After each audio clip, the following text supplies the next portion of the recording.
Hi, everyone. Welcome to a new episode of Seaweed Brain, a Percy Jackson podcast. We have spent 3.5 years going through Rick Riordan's extended Percy Jackson universe books, and today we are going to be talking about the second episode of the Disney Plus television show, I Become Supreme Lord of the Bathroom. We are going to camp, everyone. Stick around. Yay! Welcome back, everybody, to Season 1, Episode 2 of Percy Jackson and the Olympians. Emotional, mental breakdown, as well as content breakdown. I'm Erica, joined as always by my co-host Carter. Hi, it's me, I'm Carter. And today we have a special, brand new to Seaweed Brain guest sitting in our guest chair to help us break down this episode. Everybody welcome Aiko. Hi, Aiko. Hi, everybody. Thank you so much for having me. I'm really excited. All the way from Colombia? We really coordinated time zones for this. Yeah, that was a whole week of back and forths, and I'm very glad that we were able to find a time. Yay! Will you tell the people your relationship with Percy Jackson and also your relationship, let's say, with television as a medium? Oh my gosh. Well, in the most general of senses, I'm a screenwriter and a film critic. I write for ScreenSpec. You should go check us out. We're really cool. And I've been writing professionally for about 3 years now. I love TV. It's the incredible medium that I've chosen to call my home, as horrible and incredible and tumultuous as it may be.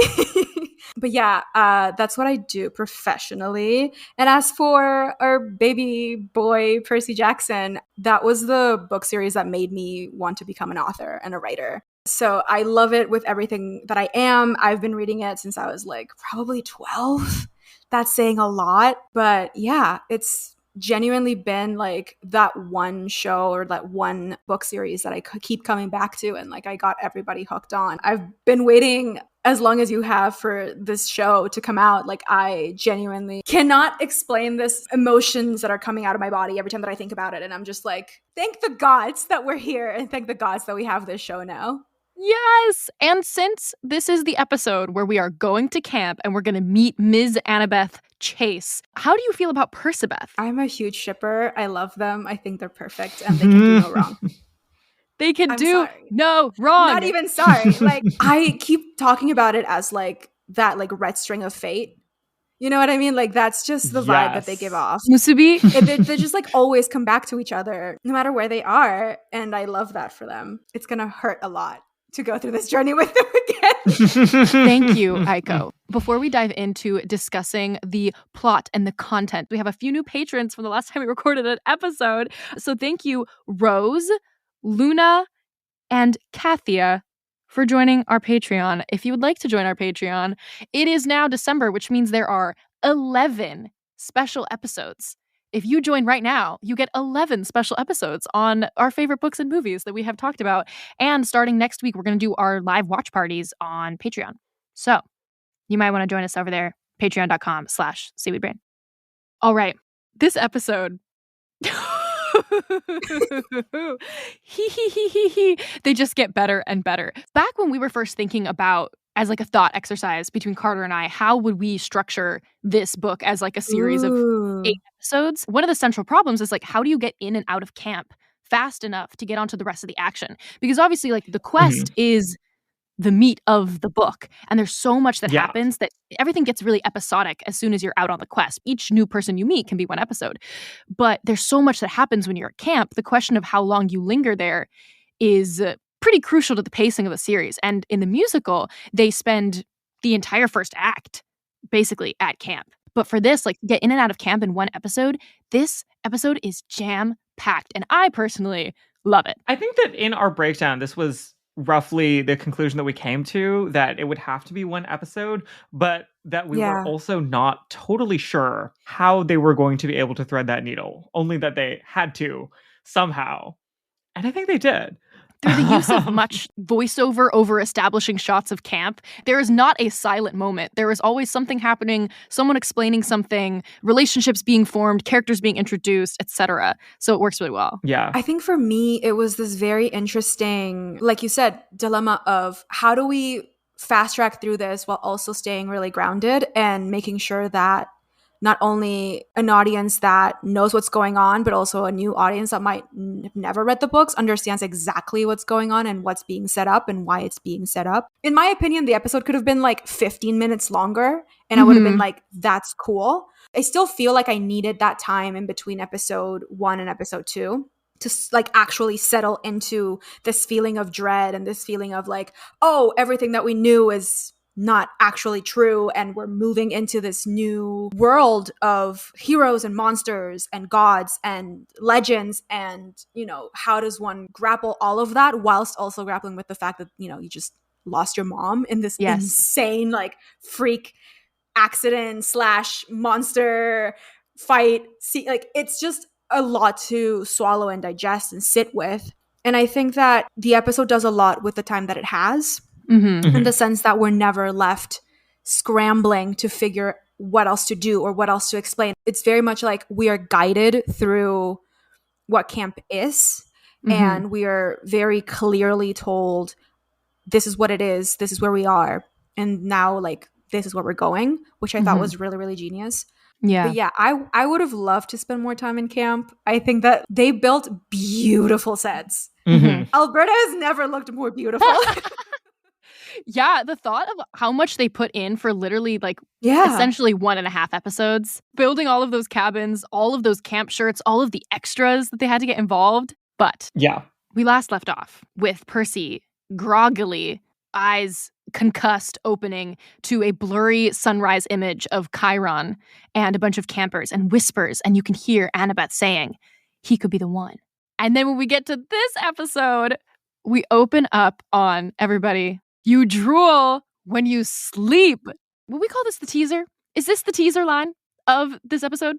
I would say so, because it's very cheeky. I love it. Especially because in this television episode, we actually take kind of a long break from Annabeth. We don't meet her for kind of a while. It's not until after the bathroom scene, right? With the toilet explosion. Yeah. Which is different from the book. The reveal of Annabeth is given a lot more drama, a lot more build up, anticipation, and I think that this setup where we like have her clearly like flashes of light so you can see her fully, get the one line that is iconic, that lives in fame in everyone's memory, and then step back and allow the anticipation to build.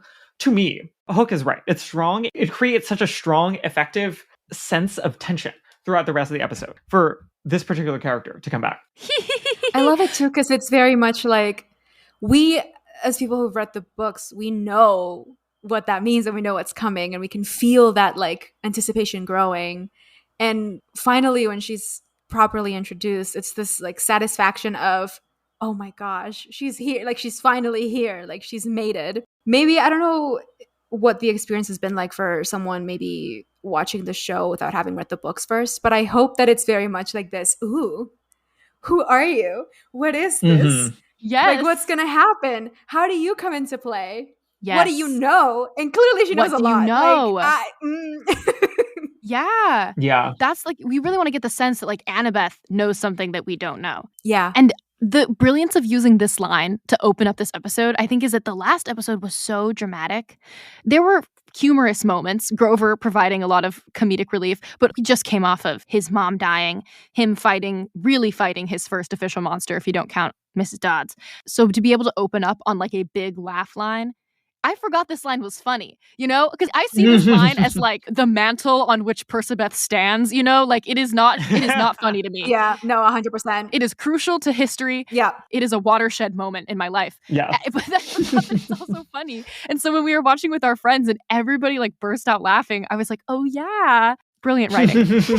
And then we go into the scene with Grover and Percy as Percy is waking up. We have to talk about the design, the set design, the production the most design. Beautiful house I've ever seen. It's this like very cabiny, cozy camp kind of house, but at the same time has the most gorgeous stained glass you have ever seen in your life. It looks like Osipov, Vladimir.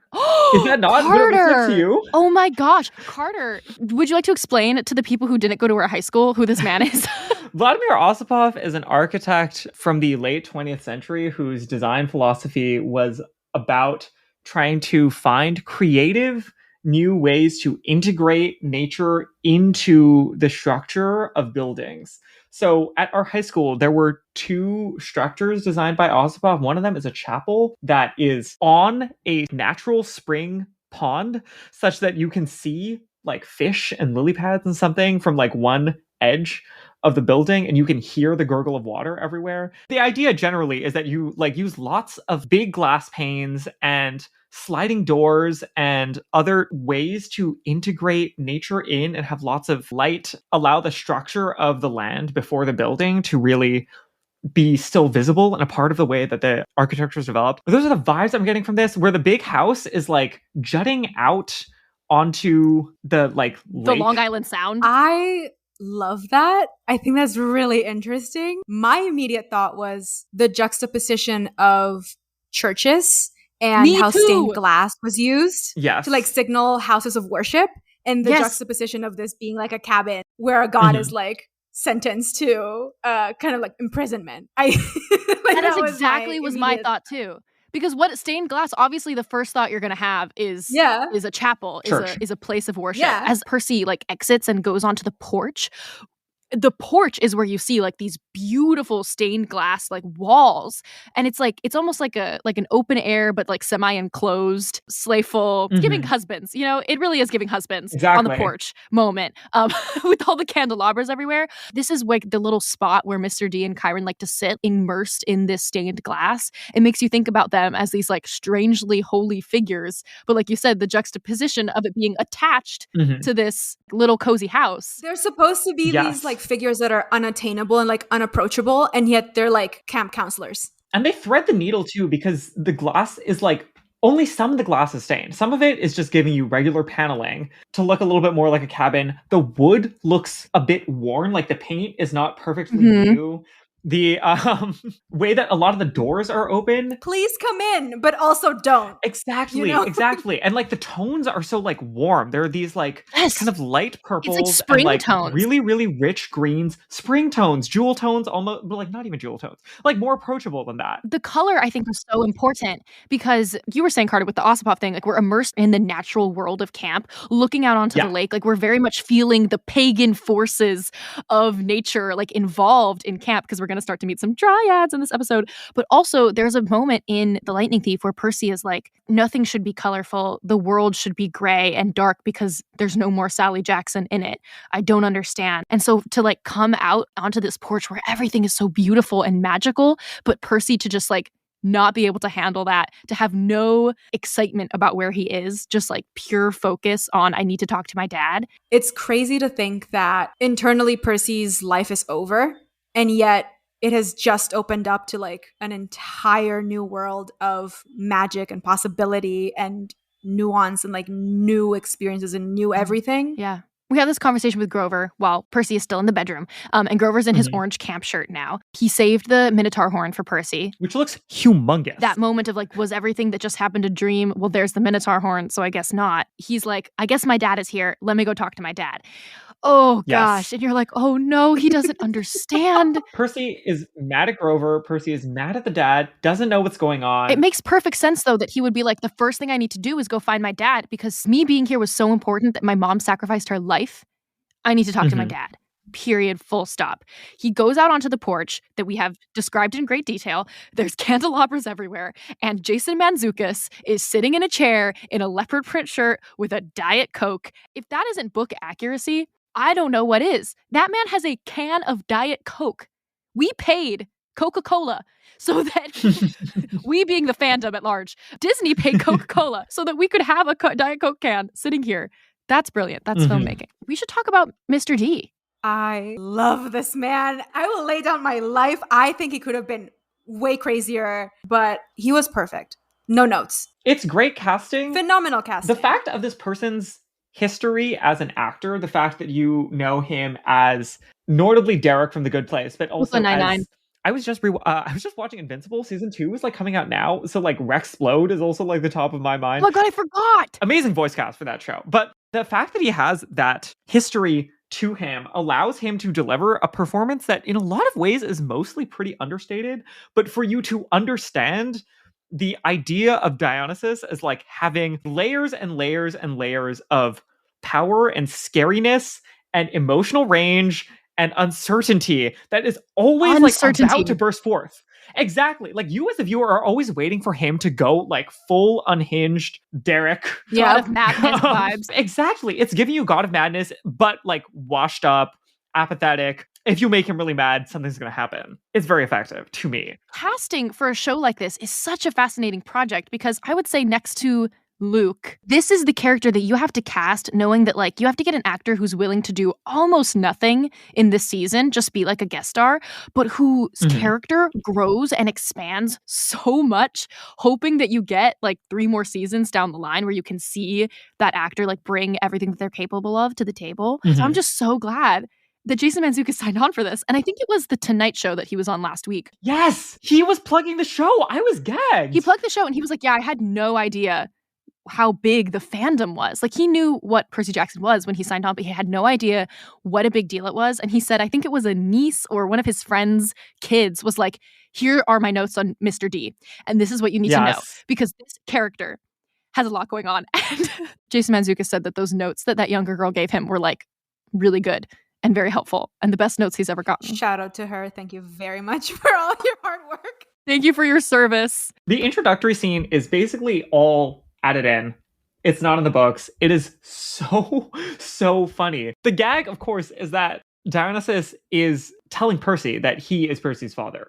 Like Percy shows up mad as hell, demanding to see his father, and Dionysus' response is to prank him. Son. The delivery is incredible. This works on many levels. What we're doing here, first of all, is we're setting up the idea of quests for gods. This episode, we have so much exposition to do, and so to get the first set of exposition about how questing works in this universe out of the way through this deeply funny bit, the idea that Dionysus would be petty and unglamorous, and that this is the way he's going to exercise his power over a child is to pull a prank as a way of securing his like respect and deference, as opposed to just standing up and being like, you need to speak differently to me, young man.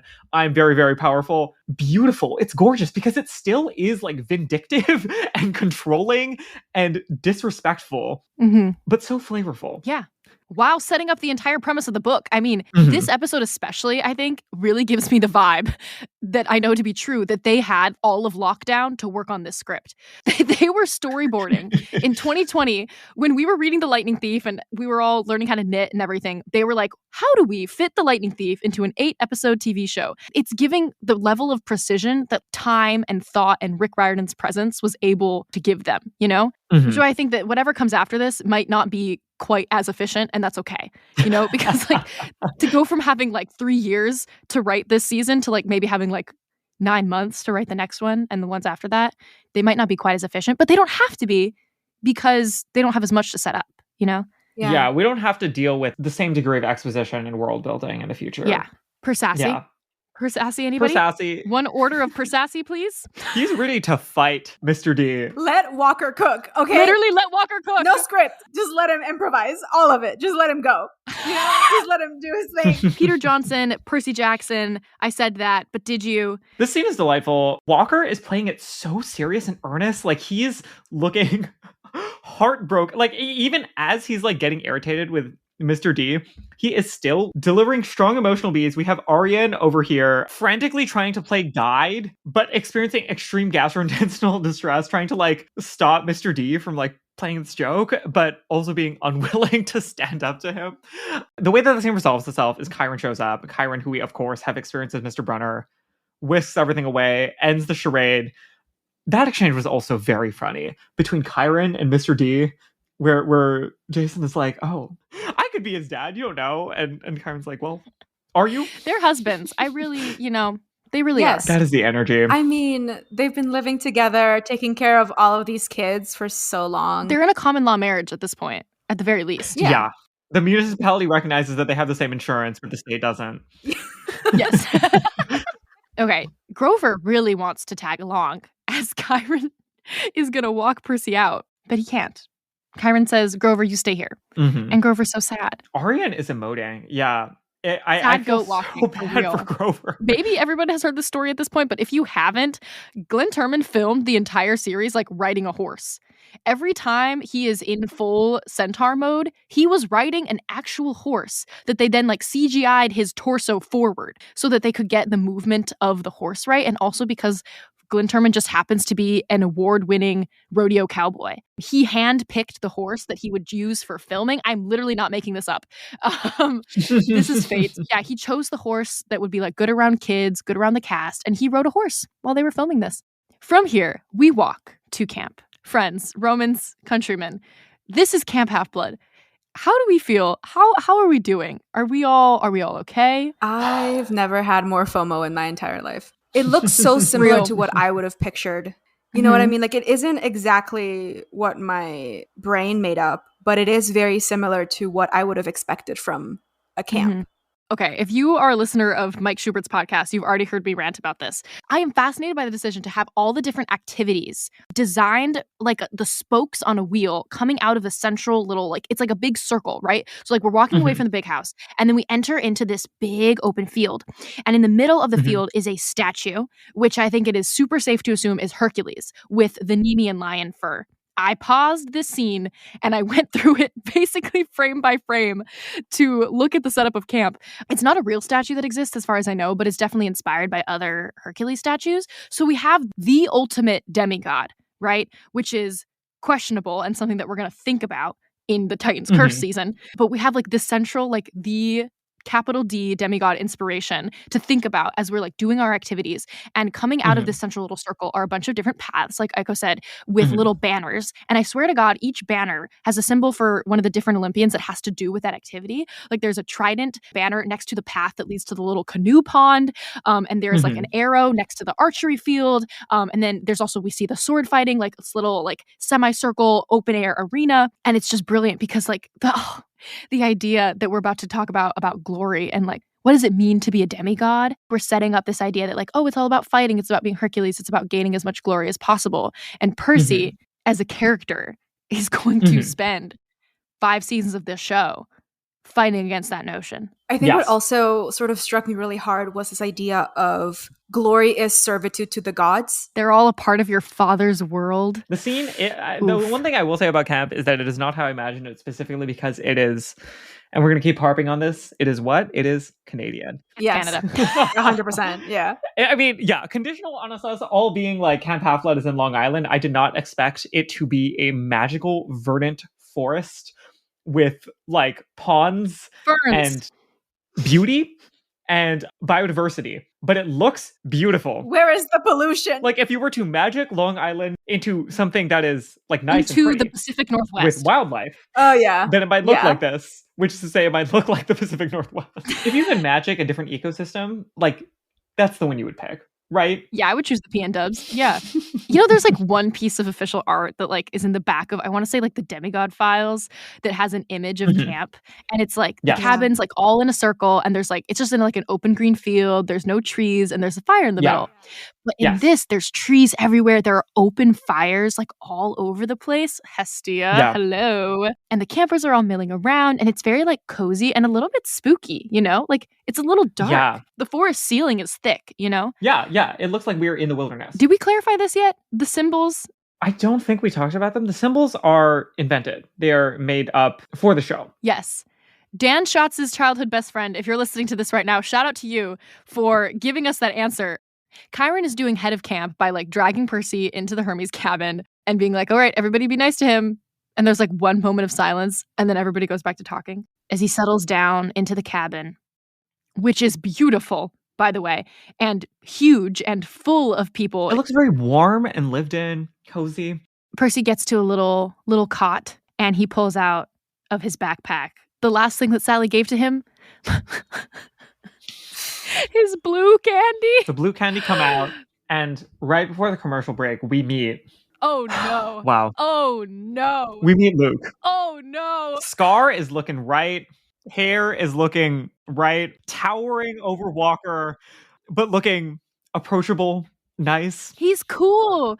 He's friendly. You think maybe he isn't going to be friendly based on his, like brooding demeanor, but then he says nice things. There are 2 seconds of like being afraid of him. And specifically Percy says like, if you're going to mess with me, do it later. But then he's nice. Even though he's tall, even though he has a scar on his face, which might be scary. No, he is nice. He has a relaxed manner of speaking and vocal fry to make you feel at ease. He's laid back. He's chill. He's giving SoCal. He is. Listeners, let me ask a question to which I do not have an answer. Yeah. How are we for the next 10 years not going to root for Luke? When Charlie Bushnell is playing Luke, that's our little brother. That's a nice guy who has experienced trauma at the hands of Lin-Manuel Miranda and wants to overhaul the system. And how are we not supposed to support him? Is that not a story to root for? Is that not our protagonist? I hate to say if there's like a mixed Asian person, like I'm going to root for them. And Charlie Bushnell, like I will be rooting for you. Literally. It's so bad because, movie Luke, I could just be like, yeah, no, he's just white. He was blonde. Right? He's he's smarmy blonde. looking. Like movie Luke, there was never a second where I was like, this person feels compassionate, feels dropped in, feels trustworthy. He was always giving grease, smarm, grime. Jock. No disrespect to that actor, who I'm sure is a perfectly lovely person. No, but Jake Abel is amazing, but he looks like he plays water polo. Correct. Derogatory. Yes. Derogatory. Yes. Charlie looks like he plays water polo, positive. I would have to agree. You really spelled that out so clearly. That's the spectrum. Listener, do you understand? Because I followed that journey. Luke Castellan in the movies looked smarmy. Luke Castellan in this TV show looks like my little cousin. Yes. That's correct. But it's okay. That's a bridge we will cross in 6 more episodes. For now, so glad that Percy is making a friend. The shot of the 2 of them shaking hands, they're alternating between the close-ups of the 2 of them, and then we have a shot of like Luke leaning down where like his head literally can't even fit in the frame because he's so much taller. So he's shaking Walker's so like teeny tiny hand. It's so cute. It's so warm. Oh God, you guys, I don't know. This is gonna be really hard for us. This is gonna be really hard. Yeah, my one thought was the betrayal is gonna betray. The betrayal is gonna be bad, man. I will be participating in it. Do you know what I mean? Like, I'm gonna be betraying them You too. will be complicit in the crimes. Book me a ticket on the Princess Andromeda. I'm going with my little cousin. We got a family reunion to go to where they're just gonna like dip. Support the keiki. You know what I mean? Whew. Whew. Okay, I think it's time for a break. Commercial for the show, commercial for us. We'll see you in a bit. Would we say that was the end of Act 1? Dang, this episode is packed. This episode is packed. Yeah, we're like 9 minutes in. Act 2. We're back from commercial. Culmination. We're with Grover. It's night. We're searching, and then we get the tree scene. We got Tish, head of costume design. Tish Monahan, Emmy Award. We get Grover walking over to the tree woman, who is some sort of unspecified maternal figure for him. Maybe it is his literal mom. I like the idea that he has all kinds of different woodsy maternal figures. They don't believe in the nuclear family out there. Exactly. They do the commune. They do the commune. The point of this scene is for Grover to go to the Council of Cloven Elders, which I think they refer to slightly differently. It's like the Cloven Council, whatever. We all know what we're referring to. Passage through the trees. Oh, yeah. Bridge to Terabithia found dead in a ditch. Chronicles of Narnia, dead in a ditch. This is nature magic. Well, for now. Greta, we love you. We'll be seeing you in however many years. But for now, dead in a ditch. It's beautiful. I really wish we got to see more of this scene. I hope that they release some uncut footage because I know that they filmed more during the very first press conference day where the kids were there with the showrunners. Arian said that he filmed for a whole day where he was speaking in English and all of these satyrs were bleating at him. And he said by the end of the day, it was like I could understand everything they were saying. Yeah, I hope we get to see that sometime. It doesn't need to be color graded. It can just put it out there. I feel like I understand those Snyder Cut people now, God forbid. Not in general and not the way they live their lives, but the idea of basing your personality, your hopes, and your dreams around the idea that there might be multiple versions of the thing that you like, and one of them is really, really long and does not have the careful eye of an editor that we respect and crave and desire. In addition, I understand it. I feel seen. We need the bleeding. Where is the bleeding? Yeah. Bleeding love. I miss the deleted or extended scenes from like DVDs. I think that needs to come back. Yes. Genuinely. Or like at least just like release scenes to the YouTube channel. You know what I mean? Like, I don't care. I just want to see it. You know, Yeah. I just want to Cut for time. experience what it could have been. Yeah. Yeah, for sure. I do think the only real criticism anybody could possibly have of this show is that it is packed. The reason I don't subscribe to that criticism is because this is a show for kids, and these episodes need to be well under an hour in order to be family friendly, period. But if you are one of those people that's like, wow, I wished we got to see like the full Council of Cloven Elder scene, easy fix, release the footage. Give us a DVD or like a Blu-ray extended or what. We'll pay. We'll pay. Like, that's not unfortunately, we will pay. Yeah, because the kids don't care. The adults with the credit cards, they do, and they will pay. You know, Disney, I'm telling you right now, I will pay. Like, I'm sure there are kids out there. Every single 10-year-old who still knows what a DVD is will make it happen. Well, DVDs are vintage now. Yeah, I don't think they're kids anymore. I think we're sad 20-year-olds. Don't you think you could see like Urban Outfitters releasing a like vintage Blu-ray DVD of Percy Jackson? Ooh. Percy Jackson will be the new Lana Del Rey, Born to Die. Do you know what I mean? Are we all following the analogy? Yes, it's Polaroid camera, record player, Blu-ray DVD of Percy Jackson and the Olympians with the extended cut scene of Grover and the Council of Cloven Elders. Precisely. This scene does lead us immediately into another one with Grover. The motivation for all of this is that Grover has questions about how Sally disappeared in the golden shower, right? Gets clarity from the council and then goes to talk to Chiron and Dionysus about it. This scene is giving extreme... Husbands. It's giving husbands, correct. These are husbands. And Grover confronts them about the fact that we now know that Sally isn't dead. Bum bum. It's dramatic. We get Arian giving a delightful delivery of the line, squishy like an old banana. Referring to a person dying. I would like to use this as a frame of reference for how Grover has changed and improved since the original book of The Lightning Thief. Grover used to be all enchiladas, I'm a vegetarian, give me an enchilada. And now Grover is, I thought when a human would die, they would turn squishy like an old banana. And that is a very different character. They are both funny, but one of them is not real and the other one is real, you know? Yeah. I agree. In the book, when Percy is fighting the Minotaur on the hill, Grover is like half passed out moaning food and or enchiladas. TV show Grover's not doing that. We're getting the same font, but the font is saying things that make more sense. I believe it's Mr. D who says here this line that like powerful forces are at work that have laid waste to the earth before and will again. First of all, Mr. D, he's giving God at this, you know, he's giving like authoritarian, don't mistake me just because I'm drinking Diet Coke. I am still a god and I'm still in charge of you, especially Grover, you know, as a satyr. And then to cut right from this scene to a little dream sequence, you know, having just mentioned these powerful forces that are at work, I think is so smart.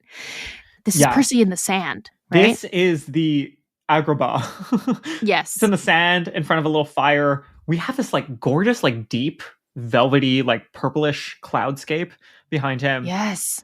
The dream sky. Yes. The dream sky, the magic sky, as the voice comes. Nick Borain, voice in dream. Credited not as Kronos, but as voice in dream. I think they just kept it like that to keep the mystery going. Maybe they'll reveal it later on in the season, but I think as of right now, no one's supposed to know. We're all supposed to think that this is Hades, so that the audience thinks that we're going into this believing that we know who the bad guy is. And then it's just immediately like, nope. That is what is so excellent about this series, is that you have no idea who the bad guy is. You think it's Hades, and then you realize it's not, and then you think it's Kronos, and then you're like, wait, but is it?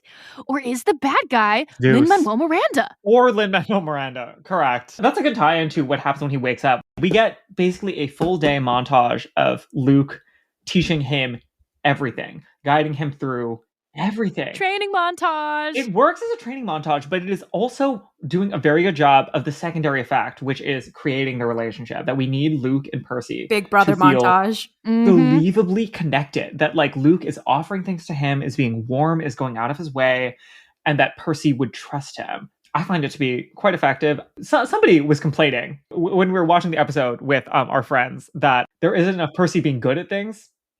I disagree. Percy should not be good at things anything.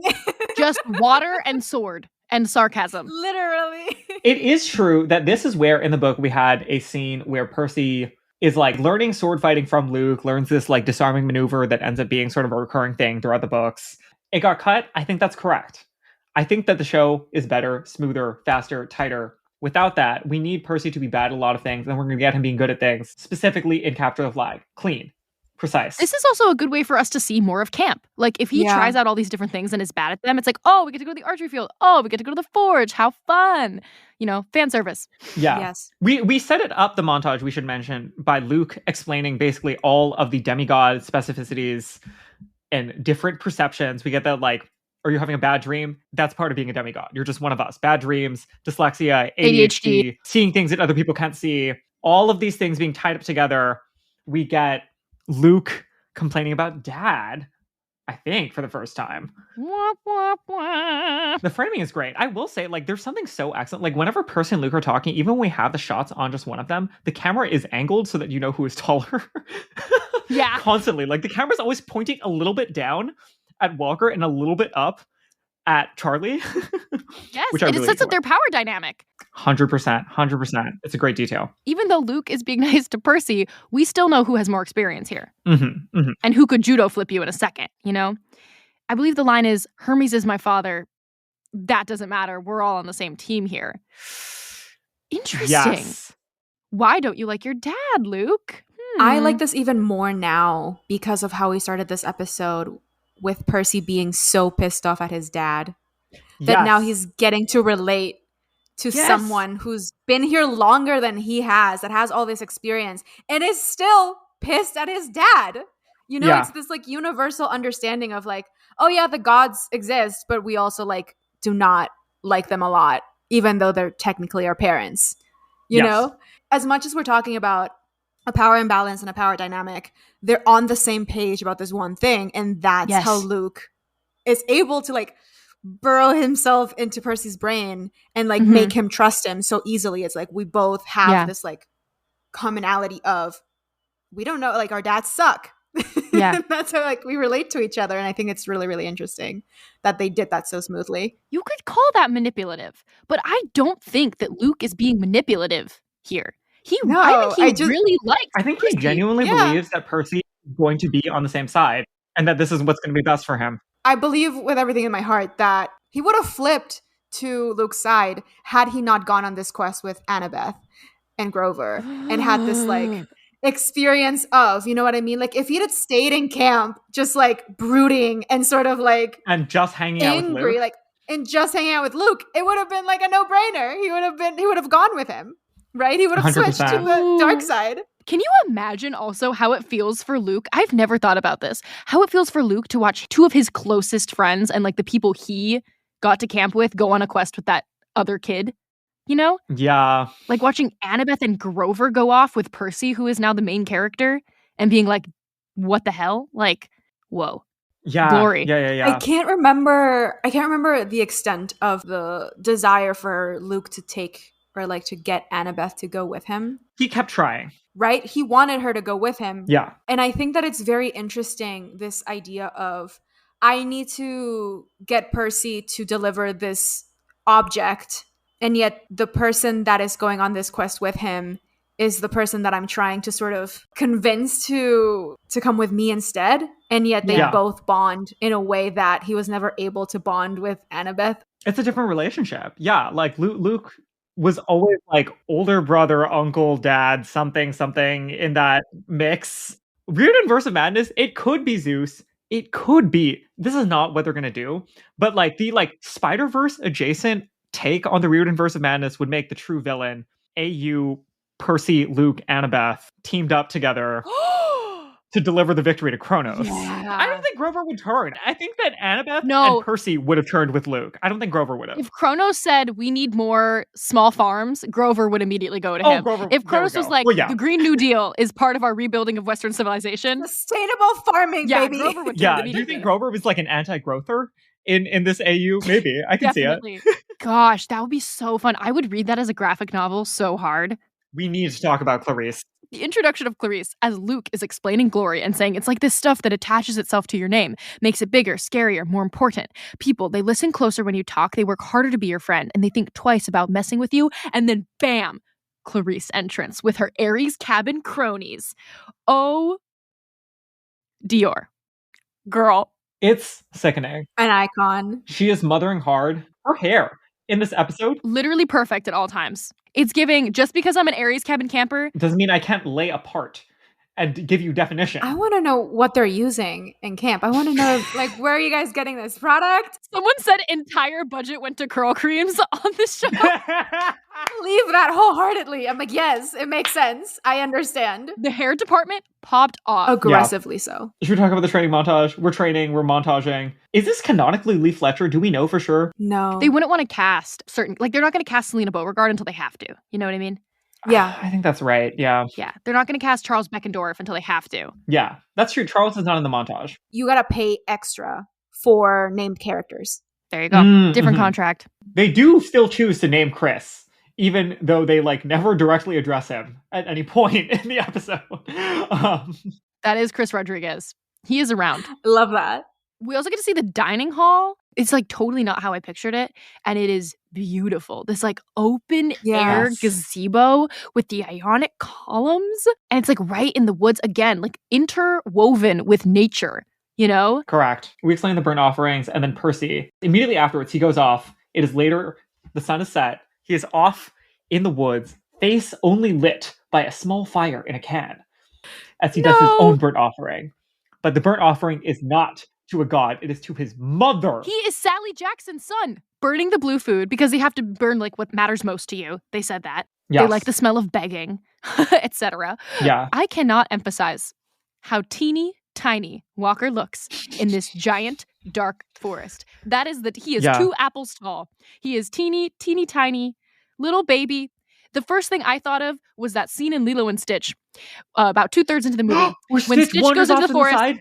And he says, I'm lost. Alone. I'm lost. And I question my will to live every time I think about that scene. And this is that, you know, he's lost. He's tiny, all alone. Except he's not, because what he's saying in the speech is that this time is different.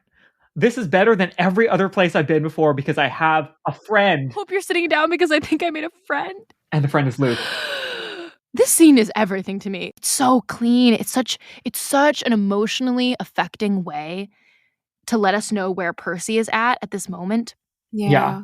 I think that the show does juxtaposition really well in the sense that offerings to the gods are these like performative bits of like, again, trying to get in their good graces and trying to gain their favor. But Percy's offerings are quote unquote disrespectful because they're not to the gods, they're to his human mother who he lost. It shows his character so well in such a simple way that I think just tells you everything you need to know about him and about what his journey is going to be and how much he's going to push this sort of traditional culture to change. Yes. The more that he understands why it is this way and the need for it to like change. It is impertinent in its own way. Like he has no idea how disrespectful it probably is to the gods to be doing this right now, to try to talk to his mom. But it is so character enriching that he does it. Yeah. And that he doesn't for 1 second even think that it would be bad for him to do this.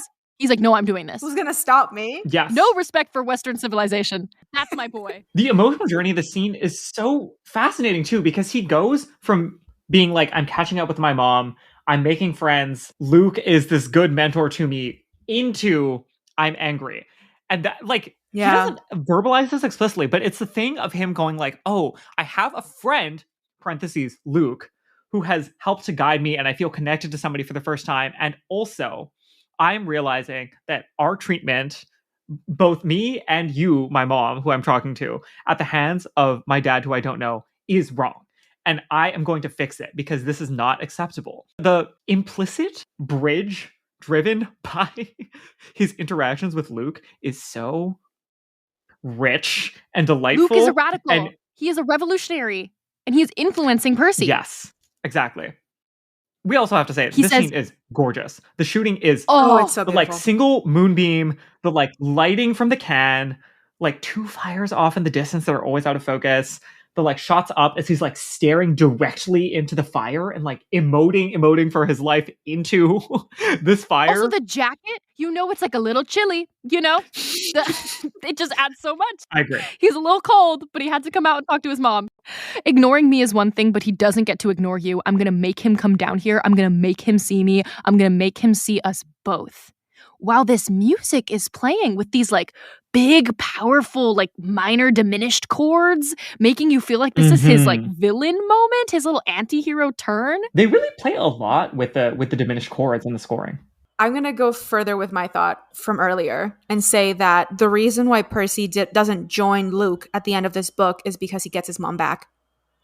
Yep. That's the only reason. I agree. And you know what? I agree. You know who Luke never got back? Luke never got back his mom. It's Miranda's fault.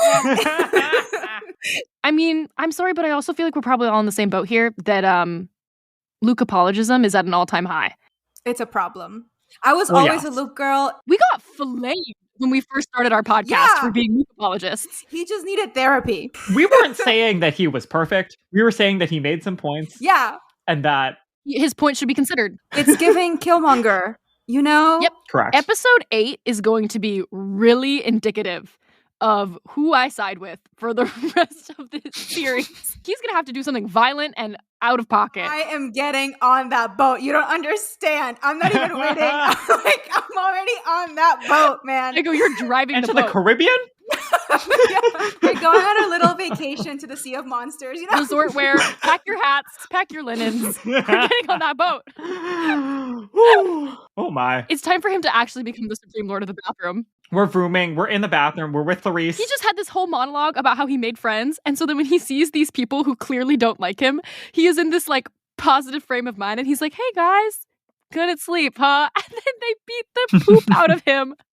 Oh, he still so looks very tiny. small in the scene. Dior's performance is quite good. Oh, it is giving you the right award. balance of like, she's not yelling the whole time, but you are afraid of her. And she has like one or two moments of like extreme outbursts to let you know that this character is like not completely in control of her emotions and hasn't processed everything. Yes. It's great. It's not easy to play like sly, cool, powerful girl. Like that can get really like disingenuous very fast. You have to have an inherent level of powerful confidence to you as an actor in order to pull off like badassery like this. They push his head into the toilet and we get this brilliant shot from the perspective of the toilet where we see Walker like hovering over as he is about to get, a swirly, and then the water powers.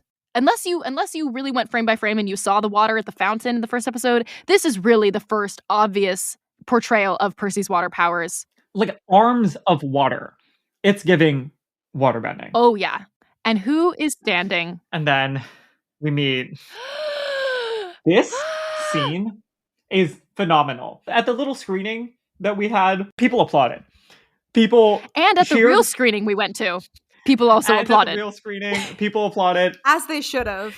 The casual leaning against the door frame with the little jacket on, because again, it's a little chilly. It's chilly. It's a little chilly at night. She's doing so little and is so unbothered. Yeah. And this, again, like when we talk about writing that is fully original, at this point in the books, they have already known each other for a while. Like Annabeth is his like private tutor. She's giving him the lay of the land at camp. Instead, Luke does that. Luke does that to establish that relationship. And instead of that, we get here this dramatic reveal of the relationship where she's exclusively responding in like, yes, I did. No, you can't. I can explain. No, you can't. I know you. No, you don't. Are you stalking me? Yes. Flawless. Talk about economy of language. Her delivery is incredible. This performance is so good. I think a lot of people didn't imagine this for Annabeth because, not because it's not book accurate, because it is, but because people are so loaded up on other ideas and portrayals of the smart female friend in the trio. Yeah. Where the smart female friend in the trio is verbose and kind of over the top and has like a little bit of a nervous energy that manifests in telling people things all the time that they don't need to hear. But I don't think that really was ever the way that Annabeth was characterized. She only says things that are necessary, but she says things authoritatively, confidently, concisely. She's in charge. Erica, you said earlier, she's in charge. She talks like a general. And that is like the energy that we have here, that she's like on her back foot, but she knows what's going on. She is in control of the conversation. Oh, Smart people don't over-explain. They just know. It's need very to know basis. succinct and to the point. Yeah, exactly. And also they have the capacity to sort of expect you to get to where they're at on your own. I agree. Right? Like if they're having a conversation with you, they're like giving you enough so that you can get to like the conclusion on your own as well. You know, like they're not going to baby you, or they're not going to like explain anything to you. And I love that about her. And when later she says, you still don't get where you fit into all of this, she's like expecting that he will have caught up with her at this point, and he hasn't. And she says, I've been waiting for something like this to happen. It's because I think you can help me win Capture the Flag, which of course we know is like maybe a little bit of a half-truth. I would say like a 40% truth, maybe even 30%. Yeah. We cut back to camp from here, and it's Luke explaining Annabeth. And she is so teeny tiny. A tiny, tiny general telling these tall people what to do. She standing with her arms crossed, like overseeing the drills as people practice their sword fighting for Capture the Flag. She's so tiny. When Luke is like, she's head counselor of the Athena cabin, I'm like, how is that possible? She's the teeniest person I've ever seen. She has the weight of the world on her shoulders. Look at all of that responsibility. Did she even get a childhood? Where is her loving home? I have all of these questions. And in one line of dialogue, Luke clears up probably my biggest concern for the series. Percy's like, whose side are you on? And Luke says, oh, her, always. She's my little sister. Yes. I will not be taking further questions at this time. But which then does tee us into a follow-up scene where Luke is finishing his explanation of everyone's relationships to each other. He doesn't talk about Grover, interestingly and notably at this point, but he does talk about Annabeth, and he talks about Talia. Or, as they say in the show, Thalia. I'll get used to it. It's Capture the Flag time, basically. Chiron is standing on this like hill, and we're like in like, it's like a waterfall, basically, right? Like there's this big river, which is part of the Capture the Flag game. Like you have to like cross the river, right? With the other person's flag. One of the many river waterfalls of Long Island. I love the touch of having the paint across their armor. That was really cool. I believe Tish talked a lot about like the armor design. Like there was one specific piece of armor from antiquity that they like based all of this armor off of for Camp Half-Blood. And they had to hand, design all of this for different sized kids, from like little babies to older teenagers. They had to make the helmets and everything to fit just for this scene. Wow. The love, the care, the budget. It's budgeting. And the shots are gorgeous. They really use some good drones to get all of this done. The aerial moving shots like coming into both of the armies as they stand on either side of the river. It's giving cinematic war movie. Is incredible. Yeah. Exactly. The scale. Yeah. It's giving Gladiator. Hundreds of extras vibes. When they do their war cries and the Ares campers are like screaming, like pounding on things, and then the Athena side does like one like, huh. That was character, right? That was world building. Yes. Yes, 100%. It's very much giving passion versus order. Chaos versus restraint. Yeah. Yeah, there's a difference between the Ares and the Athena. Annabeth to Luke, hey, today feel like a winning day to you?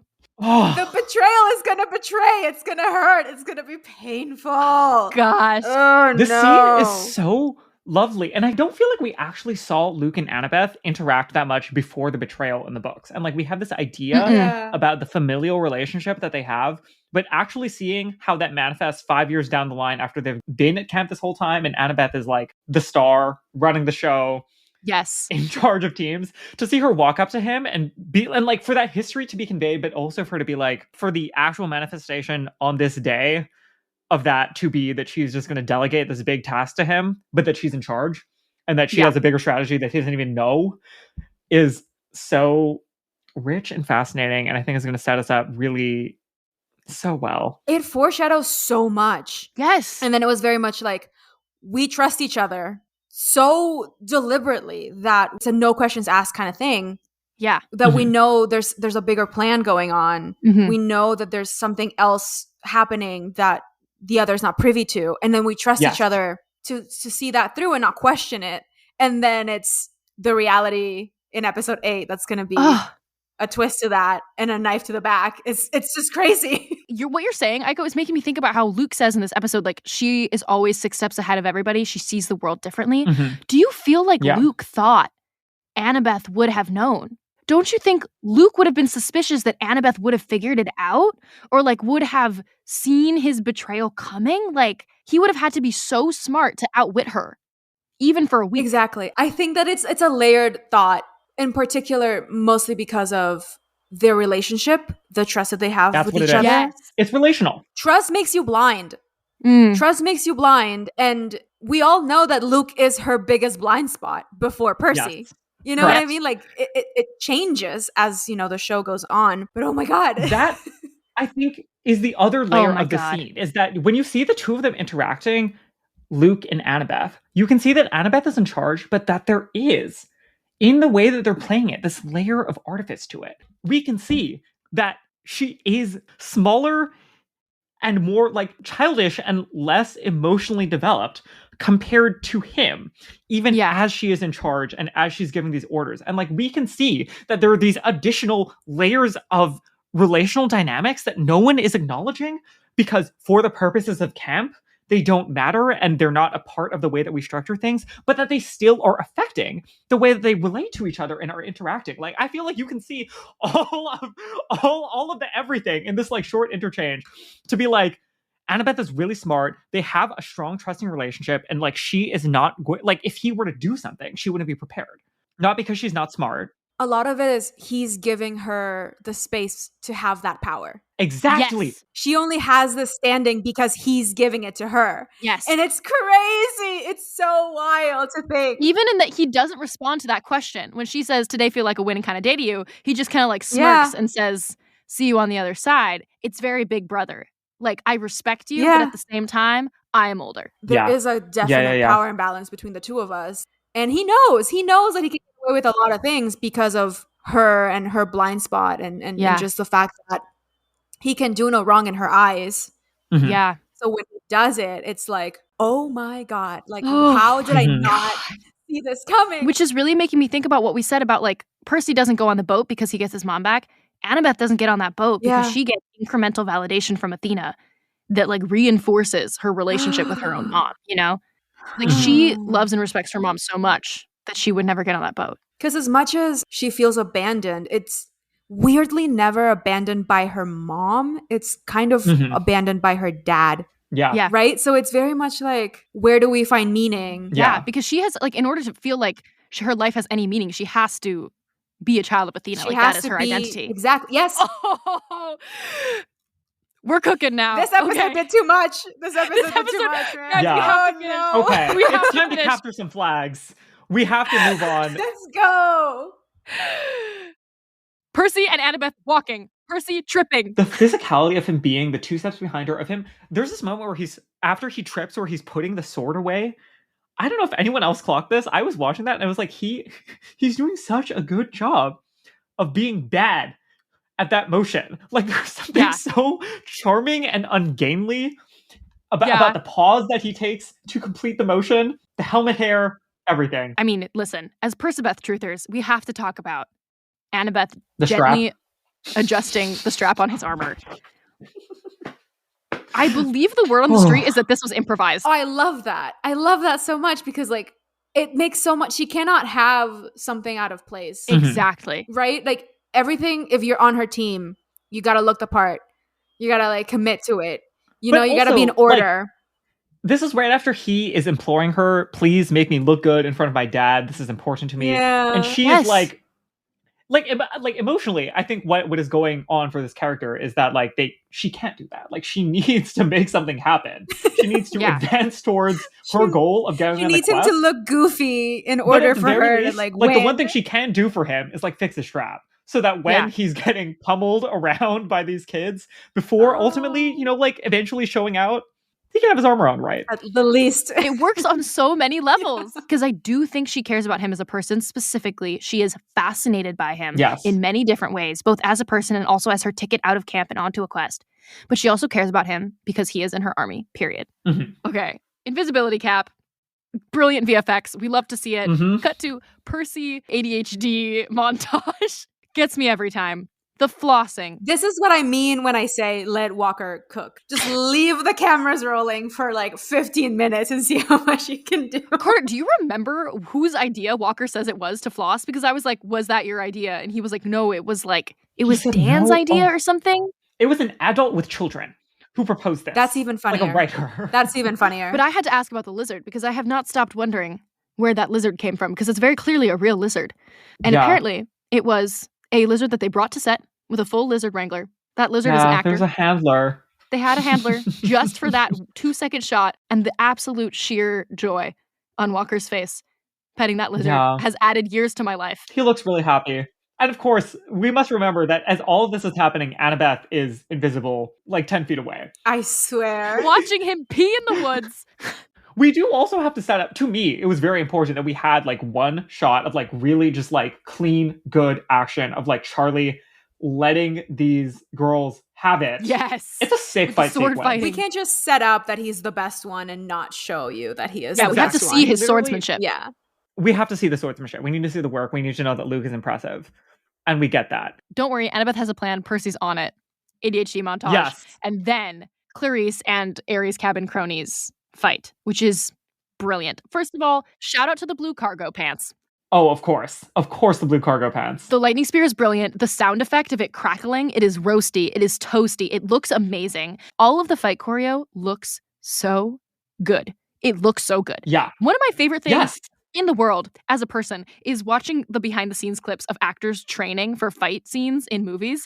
It is my personal dream. The only thing I care about in life is to get to do a movie where I get paid to learn fight choreo. Yes. Watching Amita Suman learn how to use those knives to be in Shadow and Bone. Like when they were training in like Budapest to like all of that. Watching Jason Momoa train for Dune. Trust me, like I'm online for the behind the scenes footage of this and they look so good. It's like terrifying to me how good that they look. Yeah. Because the combination of the kids doing this and also their stunt people, it's just amazing. Mm-hmm. Dior eats. Yeah. Dior eats. The use of the spear is so well designed. The slightly different hairstyle for battle that still shows you the like she said, let me have a curl pattern. She said, I need a bang. I need one bang. I can't go into battle without like a little bang. Face framing pieces. Face framing, correct. With a little low pony so it fits in the helmet. We didn't even shout out Annabeth's pigtails. Oh yeah, she gathered her braids. Oh, so cute. Yeah. Anyway, excellent fight sequence. Yes. Glory is nice, but revenge is more fun. Really setting up the Aries cabin. Also, it's a great setup of her dad. Yes. Clarice's dad, Aries, as he is introduced in the book. I mean, it's beautiful. What more is there to say? They're running, they're tripping, they're falling. Walker looks like he falls the equivalent of like a flight of stairs down a little cliff face. He had to his the John river. Wick moment. Yeah, falling down the flight of stairs. We get to the Long Island Sound, and the spear like comes at him, and it like gets wedged in his shield, and then it snaps in half. It's so precise. The sound of it breaking, oh my gosh, broke my heart. And when you see it dawn on her face, and we don't even know that this is a gift from her dad. You know, that hasn't been mentioned. That is like something that people who have read the books will know the importance of this. When her spear gets broken, the scream. The scream! Wow. I hope everyone gets the opportunity to watch this episode somewhere with good sound design. Because this entire sequence, like when you have like a movie theater type of like thrum for the electric jolt of the spear and then the scream. A singular experience. A singular achievement in acting from a young ensemble. This scene and this scream, utterly amazing, terrifying. As Walker has said in many interviews now, he was genuinely terrified in that moment of Dior. She is about to punch him in the face, gripping him by the armor, which Annabeth adjusted. About to, like, it's really giving you little punk vibes. When Luke and Chris and the Athena cabin, the Athena team come in with the flag, yay, the fight is over. Annabeth uninvisibles herself. And then it almost looks like she's going to like say something like an apology, or like, don't you get that vibe that she's like about to say something vulnerable when she's like, Percy, and then pushes him into the water. that moment of confusing vulnerability to like catch him off guard so that she could effectively push him into the water. I have to shout out her posture in the scene. I've said this every time I've seen this. When she is walking down the bank of that river, like leaning back lightly, neck aligned, she looks powerful. She looks so strong. It's a great scene, and it tees us up. She pushes him to the water.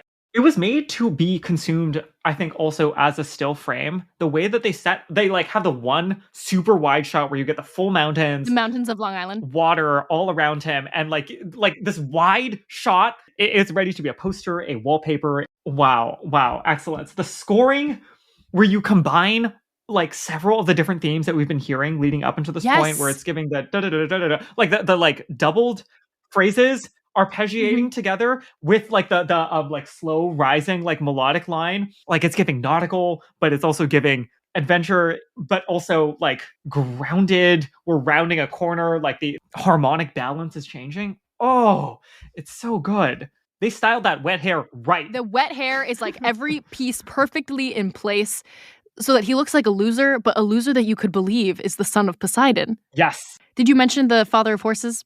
No. We've also, this is bothering us that every time we've seen the episode, that the line in the book after he gets claimed is from like Chiron. Like everybody kneels, and then Chiron goes like, "You are son of Poseidon, Stormbringer, Earthshaker, father of horses," and they cut the father of horses part out of the TV show. Why? Justice for Blackjack. That's so rude. Justice for Rainbow. Horses are important. Horses are majestic. In my head, this is where the episode ended. And I think when we were like doing a breakdown of the series, this is where the episode ended. And I like, again, forgot about this. This is going to be so long. But we continue the voiceover from Chiron as he goes. We see the Poseidon cabin for the first time, which has these like prehistoric sea reptile skeletons hanging from the ceiling, a la a Museum of Natural History or the Harvard Biosciences building. I want to know like who was the interior designer for these cabins. I think it was Chiron. Do you know what I mean? Like, it's kind of giving it was Chiron and Mr. D. They designed it together because husbands. Yeah. Sorry, it's our remodel DIY project. We got bored one day. Yeah, they were like HGTV. Also, like, I don't know if everyone noticed this. There was no bed in there. There is just a pool of water in the middle. Just a pool. Oh my God. Because it's supposed to be like, why would they put a bed in there? There isn't supposed to be anyone in there. It's supposed to be like a museum. Yeah, Yes. yeah. He's so tiny in this big, big cabin, which is a description I remember very vividly from the books. They should have ended that episode when he got claimed. It's kind of painful that we don't get to sit with those feelings of what it actually means that he's the son of Poseidon before he's like ushered into this, oh yeah, by the way, you gotta like go on this quest and like save the world. I think it is a genuinely difficult writing challenge for them to figure out where this like 6 minutes of stuff goes, where they explain all of the like quest backstory, the beef between Zeus and Poseidon. I still might have put at the beginning of episode 3, but I understand the logic. When we were doing our mapping that nobody ever got to hear about because we were going to do predictions episodes for every episode of the TV show, and then we couldn't because of the strike, but we will do it for season 2. Mm-hmm. That was what we did. But I guess like if I was justifying the choice, it would be that Percy doesn't care that he's the son of Poseidon. Like for him, Correct. If the episode ended there, For it him, would place it's about more mom. value. Yeah, but it's not about that. It's about his mom. So what we do end on is Grover rushing in as this quest is getting assigned to him and saying, your mom is still alive, which is going to be what causes him to go on the quest. Yes. Jason Mantzoukas is fully yelling at the small child walker. Yelling in a scary, unhinged way. You will go on this quest. The fate of the world hangs in the balance. Percy is yelling back. Mm-hmm. He is yelling at this god. You are Poseidon's son. Walker Scobell screams, I am Sally Jackson's son. Yes. Percy is hesitant in the books, but in the books, it's like a secret where he's like, oh, I'm going to go on the quest, but it's because I like have a secret hunch that I can get my mom back. But I'm not going to tell anybody that that's a hidden ulterior motive. Here, he is like full, impertinent, sassy. The choice to have Grover be working behind the scenes to determine the truth that Sally is alive and to share that with Percy, like that change does so much because we wouldn't have known like the internal monologue of Percy that he has this hunch. It also just legitimizes Grover so much as a character, again, like what we're saying, he's not groaning enchiladas on the ground. He is like active and trying to help Percy and like is being set up as this like moral compass almost where like, he was having a lot of GERD when he was having to lie to Percy. And now he is like, no, this is true. This is right. I cannot lie to him. I have to tell him the truth. Your mom is still alive. He's like fighting Dionysus and Chiron to Literally. give Percy this information because he feels so guilty and because he wants Percy's trust. And he doesn't feel that it's right to lie. Yeah. Percy's like, all right, when do we leave? Oh my God. The way that they push in on Arian and Walker's faces in this, just like huge eyes staring at each other. Oh, I'm so excited. I have goosebumps. I think let's ask Aiko, since we've already kind of talked about this. The closing question, first one, John Steinberg, showrunner and executive producer, mentioned that they are really making 4 shows here. 1, a show for fans. 2, a show for people who've never read the books. 3, a show for kids. And 4, a show for adults. How do you feel that this episode has succeeded at all of those 4 angles of filmmaking? It's an insane undertaking. It's how do you merge 4 completely different voices into one that's cohesive and makes sense?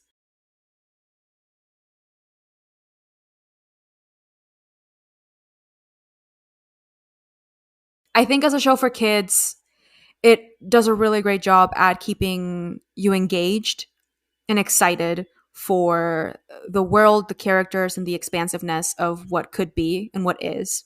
I think as a show for adults, it plays really well on relationships and character, and you get to sort of feel what these characters are feeling, but also, like we've been doing, speculating on all of these very particular intentions that the characters have. A show for fans is all in the details.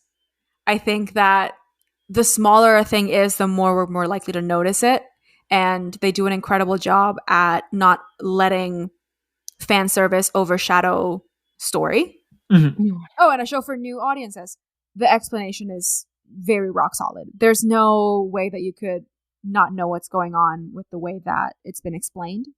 As a writer, I'm more of like I wish they would have taken more time and they would have been given more time to show rather than tell us. But they didn't have the time, and I think that their voiceovers and their explanations coming from all these different characters is really interesting to sort of see the varying feelings and thoughts towards this world from a bunch of different characters that have drastically different thought processes and feelings towards everything that's been going on. Absolutely. Thank you for that thorough answer. Come on, screenwriter. I found this original spec that I wrote when I was 16 or 17. That was the pilot for Percy Jackson. I've had thoughts. You knew it would be TV before anyone knew it would be TV. My goal in life now is to be at a point in 10 years where I can show run Heroes of Olympus. Yes. I'm putting it out there. I go. Hello. I want. You know where to find us. Listeners, you know how to make that happen? Yes. You heard it here first. You heard it here first. 10 years, baby. I literally have a list of people that I'm you're coming to my writer's room. I know that you want to be there and I'm going to add you to that list. Because oh my God. We have thoughts. We've already discussed. The last thing we have to do here today is award nominations. So my Noti Award nomination for this episode today is going to be the inaugural Blood-Curdling Scream Award for Clarice's incredible blood-curdling scream. Carter, what about you? I think for me, it is going to have to be best dramatic use of posture for our girl Leah, for specifically the excellence of the lean against the bathroom door frame. And then the same good raised upright back posture as she's walking down that little creek slope. The posture is right. The posture is so communicative. That's mine. I go. Mine is best money spent on product placement. For Diet Coke. The Diet Coke. The Diet Coke. Nice. I think what we're going to have everybody vote on this episode of the Spotify poll should be best Walker Percy trip. There are several. We'll set up the nominations and you can vote. Yeah, best fall. Best tumble. All right. Thank you so much for listening. Thank you, Aiko, for recording with us for such a long time. We had a lot of thoughts. We'll see you for Heroes of Olympus. Yes, we'll see each other in 10 years. All right. Bye, y'all. Bye, everybody. Bye, y'all.